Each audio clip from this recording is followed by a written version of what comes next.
Hello, everybody. Welcome back to my channel.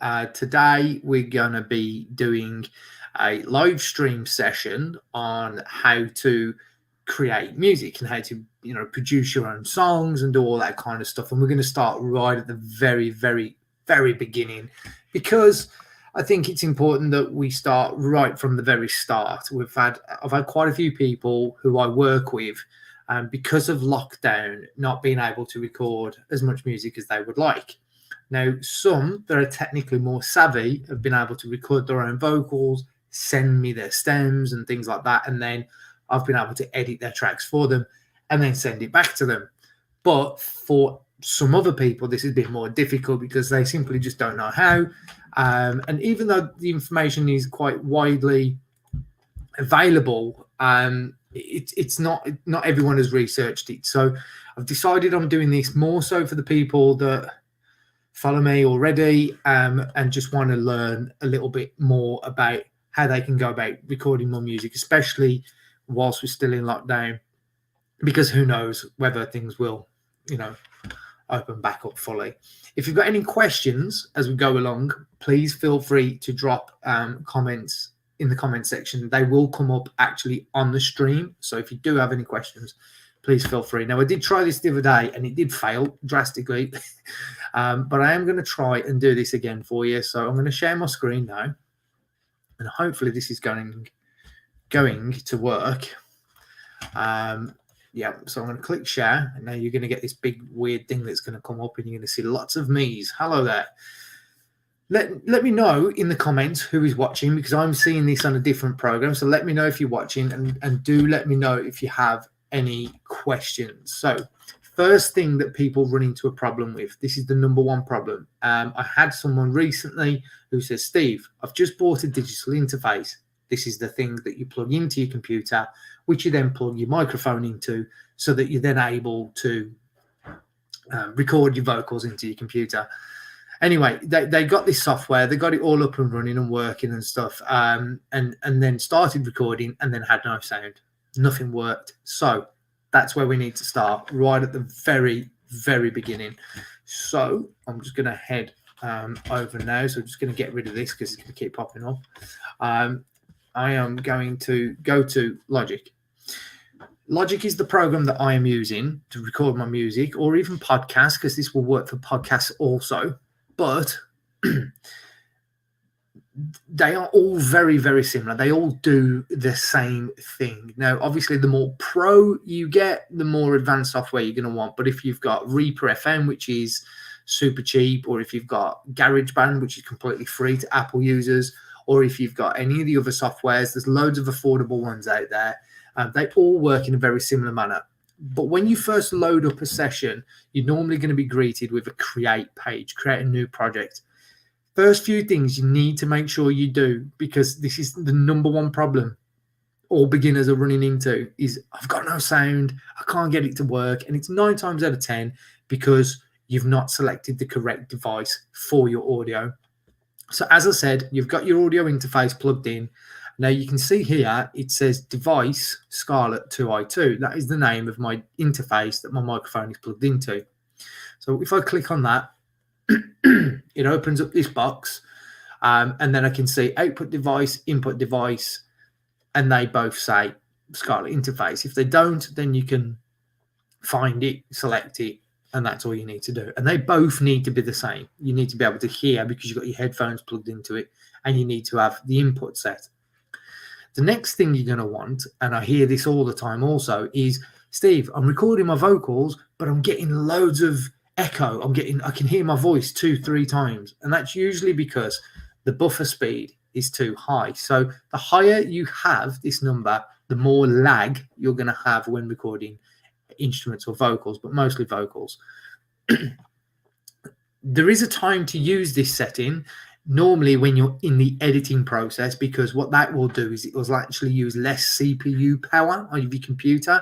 It just allows you to basically add more effects without your computer slowing down.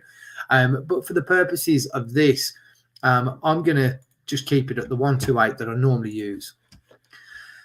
Then over here where it says audio input, again, most DAW systems, recording systems work exactly the same. You want to always double check that the input is on the number of input that you've got your microphone plugged into. So if it's number one, number one, number two, etc.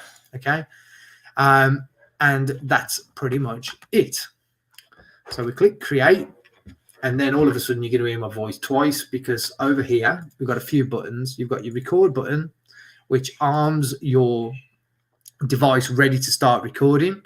And then you've got your monitor input. So you can basically hear your vocal back. Now, because I'm recording my voice on this stream at the same time as doing this, you're probably getting a weird effect, which you're not going to want if you're doing this for real. So just jumping back in here because I can't see anything. So basically that is it, right? We've created a new track. If you want to create a new one, you just click on audio and then you click create, and then you'll create another one, or you can just duplicate. So now we're in a position where we can actually start recording some vocals. Like I said, whether it's a podcast or whether it is a singing track or whatever. So what you can do now is hit that record button, hit the record, and you turn that off. And now you will see that I'm speaking and the audio is recording. So there you go. Simple as that.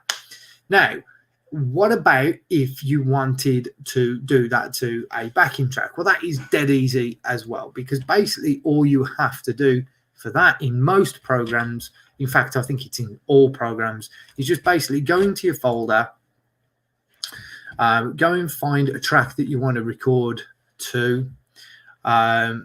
So let's say let's just say we want this. I know there's already vocals on it, but if I just drag it into the timeline, there you go. It's going to drag in. I drag it to the beginning. I click up to the top. If I press play now,